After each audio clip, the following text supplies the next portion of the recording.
Alright, hey guys, welcome back to the video, and today let's talk about 12 more changes in Bannerlord patch 1.2 that you may have missed. Let's get right to it. First, caravan and village parties no longer take prisoners or recruit from the rescued prisoner pool. So if a caravan ever gets attacked and they win, and a village party ever gets attacked and they win, they will no longer take prisoners or pretty much they won't recruit anybody from the rescued prisoner pool. Second, owning your settlements that is the same culture as your character allows your criminal rating with that faction to drop faster than normal. So if you did a lot of crime as you were rising up in the ranks, once you own a settlement, and if it is the same culture as your character, that specific faction that you have that settlement with, your criminal rating will drop significantly all the way down to 0 over time. Third, your spouse can now get pregnant when traveling in the same party as your main hero. So you no longer have to actually wait in a settlement for your wife to get pregnant.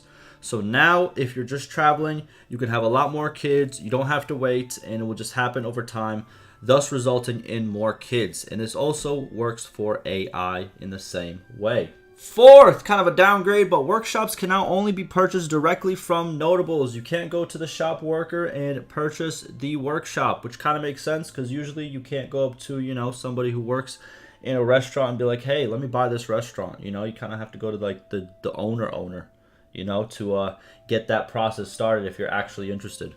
Fifth, bandit parties only recruit bandits from rescued prisoner pools. So for example, let's say bandits get into a fight with a caravan and they win the fight and the caravan has prisoners.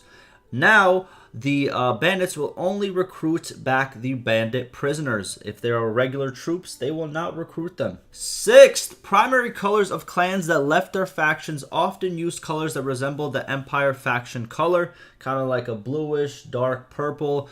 But now they're going to use desaturated versions of their initial culture's color instead. So now you're going to see a lot more colors on the map, especially when someone leaves their kingdom, or whenever their kingdom is destroyed.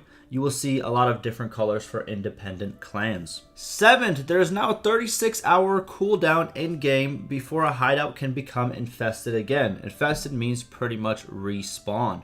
Now, there are specific spawns for hideouts throughout the map, so if you do find a spot for a hideout, usually it will spawn in that same exact region over time, but now minimally it has to wait 36 hours before a respawn. Sometimes it used to be a lot quicker. Now it has to pass that cooldown before there's a chance for it to pop up again.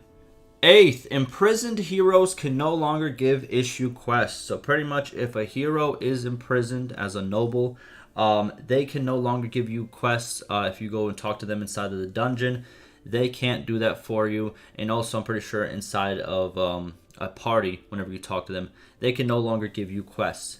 Personally, I think they should be able to. It kind of makes sense, but I understand why it was removed. Ninth, quest giver nobles can now be killed and their quests get canceled. Now, exactly how they get killed, I am not aware of it, but now they can actually be killed. And if they are killed, well, your quest will be canceled and you will technically fail the quest. 10th, your main hero's brother, starting civilian weapon, has been changed from the Highlands Spiked Club to the Falk's Knife. Kind of small change, but now he has a knife instead of a club. Alright.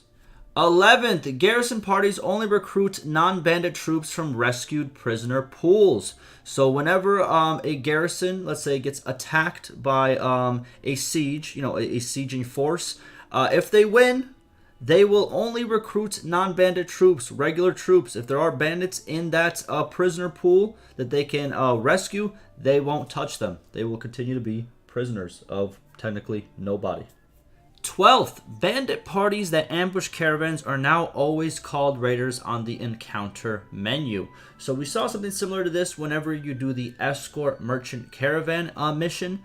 You could see that they're called raiders that will try to ambush the caravan. But now whenever any bandit party actually tries to ambush caravans, if you try to, for example, help the caravan, you will see the bandit party labeled as raiders instead of just bandits.